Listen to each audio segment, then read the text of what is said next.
Have you ever been in an abusive relationship where you were constantly put down or yelled at?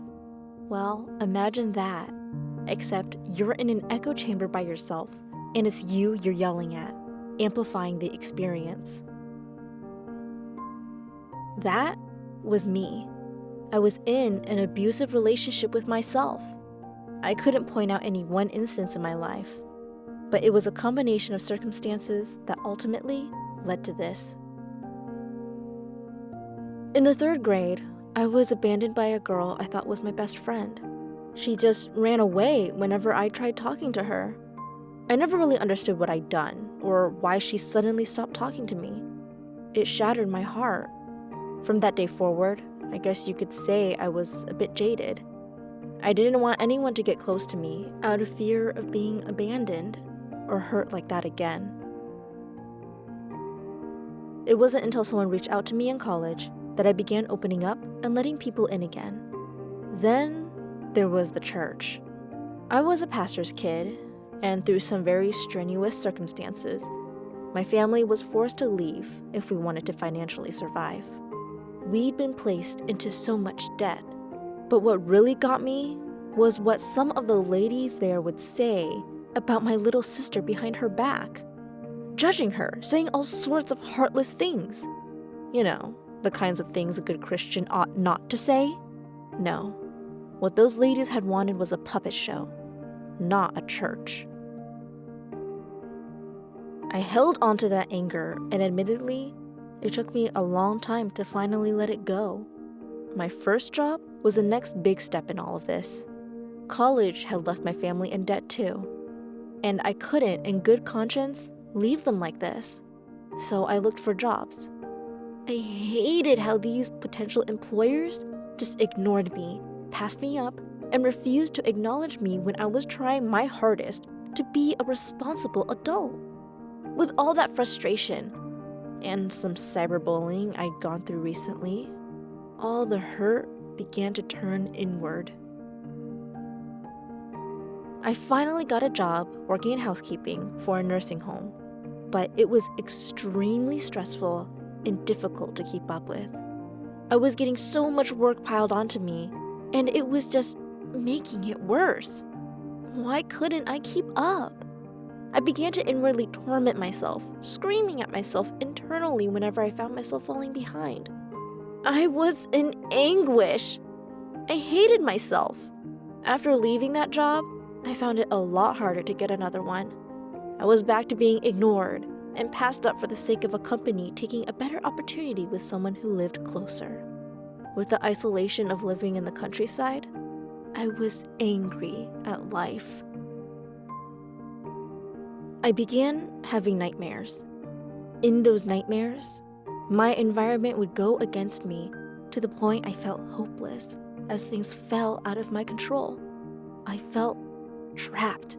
I remembered the anger I'd felt at my old job. I began to feel it again and tried to look for the meaning behind my nightmares. And with that, my nightmares grew worse. It got to the point where these pictures and scenes would flash randomly in my mind of me hurting or killing myself or someone else. These were the worst. I had them often and would tense up in fear, wondering if I was going to do something that I realized I didn't ever want to do. That wasn't me. I knew it. And still, I was afraid of losing control and doing all these awful things. The thought of it was consuming me and taking over. This led to me feeling hollow, tired of being me, wondering who I was, if not some patchwork husk of likes and dislikes desperately thrown around a void pretending to be a person. Enough was enough, and I finally broke down when my family took me to the supermarket. I finally let out all of the things I'd been feeling.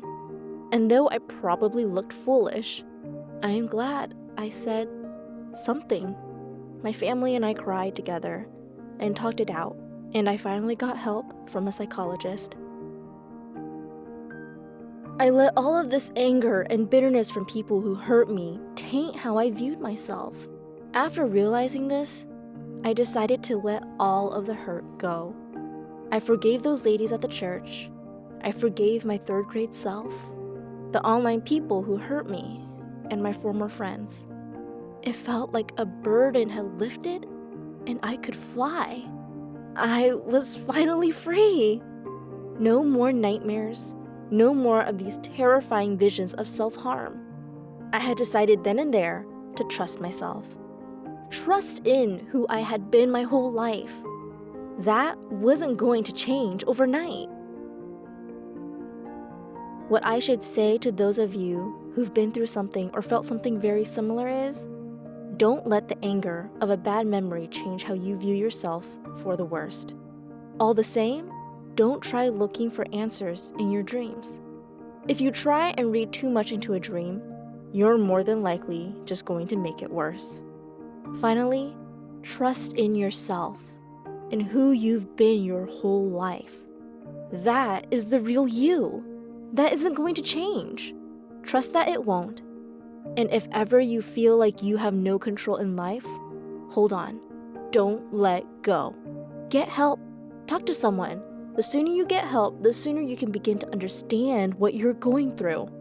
I've been down that road, and there is a path beyond it. There is happiness and life beyond this anger and fear. If you speak up, someone will listen.